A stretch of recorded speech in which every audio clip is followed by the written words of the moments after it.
Today we're going to talk about using story-based math problems for students with significant intellectual disabilities. We have already learned what it means to align our instruction in the academic content standards. Now we're going to review a method in teaching those aligned area of math. This is a module for math lessons created at the University of North Carolina at Charlotte through Project Mastery. We'll review each of these bubbles as we progress through this module. Look at the first bubble. It is important to create a meaningful context to math instruction for students with significant intellectual disabilities as well as for all students. We want math to be meaningful and important. This will create a personally relevant context for students. One way to do this would be within a story. For example, the story may be used in algebra to solve a problem about money and shopping at the grocery store. Students can find these stories exciting, they can be motivating, and useful. The idea of functional is applied here by creating math situations or stories to teach a wide variety of math skills aligned to all 5 of the math standards outlined by the National Council for Teachers of Mathematics. Next, you'll see a bubble for graphic organizers. These will provide students a meaning or a means for organizing their words or the information that they gain.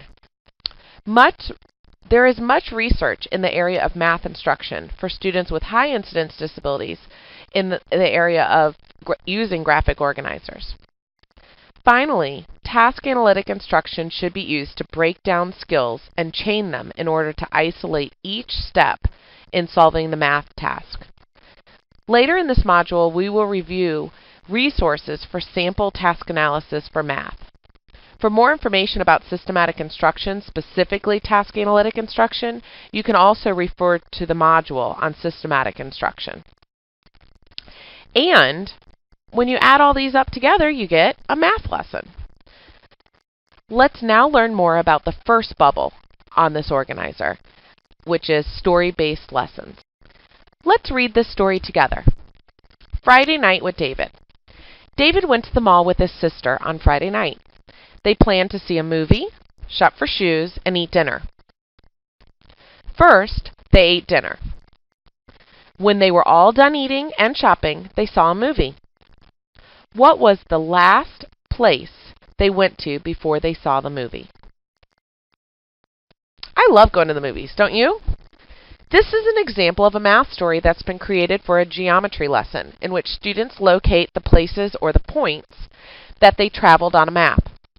Once the points are plotted, students would be able to create a coordinate plane and solve the problem. Where did David and his sister go before they went to the movies? Did you notice how the story was adapted?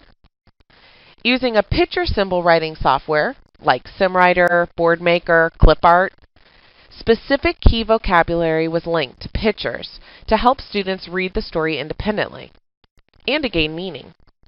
For more information about adapting text, you can also refer to the module on story-based lessons. To write a math story, the first thing you need to do is identify the skill you would like to teach. You can create your story using students in your classroom and their names, things they like to do, locations within your town. Let's practice writing a story next. Here's a sample of a standard, an extended content standard. The learner will recognize and use standard units of metric and customary measurements.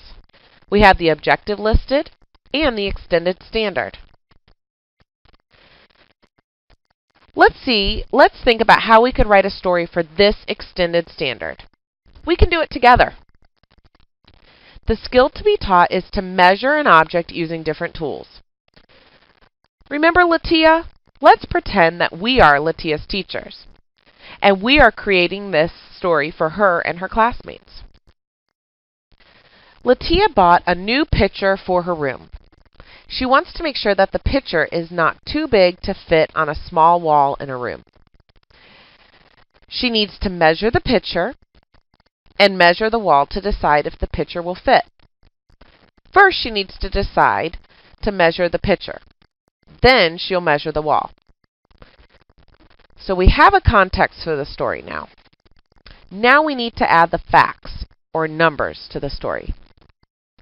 The picture is 12 inches wide, and the wall is 18 inches.